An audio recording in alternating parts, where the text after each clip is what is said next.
Everybody, Jason here, Wisdom Wednesday, talking about Proverbs 29:25. The fear of man is a snare, but those who trust in the Lord shall be exalted. And man, my journey has been one of facing the fear of man.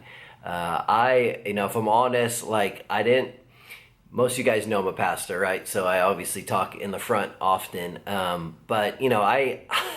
I got pushed to the front.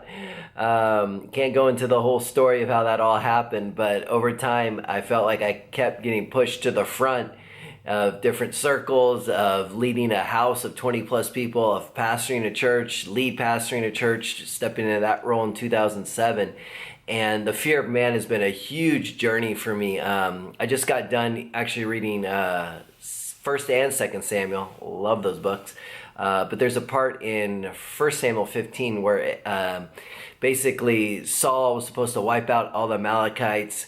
He doesn't. Samuel shows up. He's like, isn't that the sheep? Weren't you supposed to take them all out along with the livestock, everything? He's like, I saved it. And basically he just says, I feared the people. I was afraid of the people, and so I kept these things. And we all know, if you don't know, that he ended up losing the kingdom basically because of the fear of man, and it was given over to David.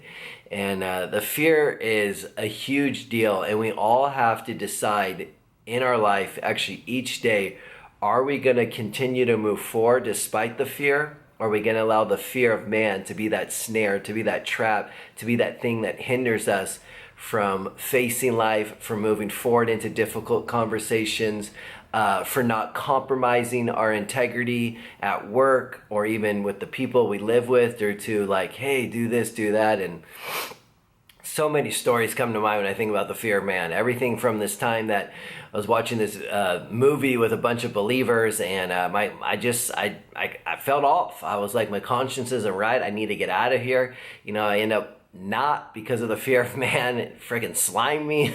It was like a decade ago, but God really used it.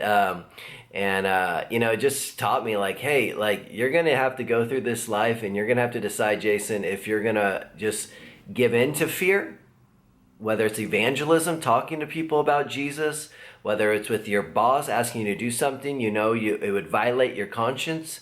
Whether it's in ministry, having a difficult conversation, because over the years, I've not wanted to have so many of the conversations, difficult, hard conversations with people, but my conscience, it wouldn't feel right if I didn't do it.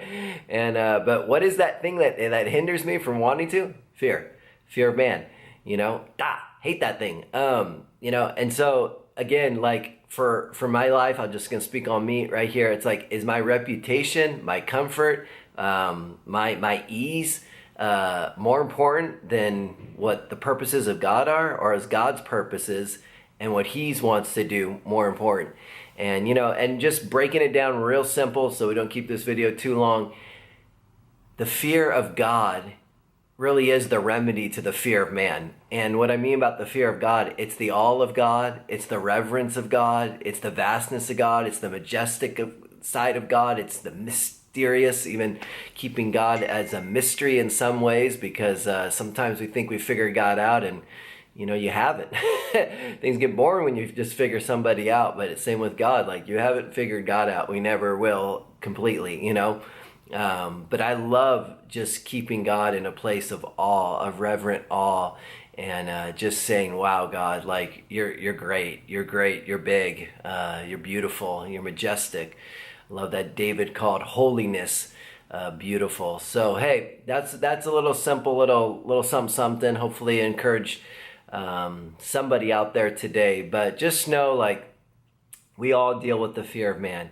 And we're either going to bend to that and give in to that, take the easy road in it, or we're going to continue to face what is before us. And for me, those things are just opportunities to let the grace of God hit me, to let the Spirit of God anoint me, to realize, hey, wow, God is bigger and better than me just sitting in this fear or compromising my integrity in some way. So love you guys out there. Bless you. Hopefully that released a little wisdom. And don't forget, the fear of the Lord is the beginning of wisdom. Hey, if we want to be wise, we better have a little bit of fear of God in there. Take care.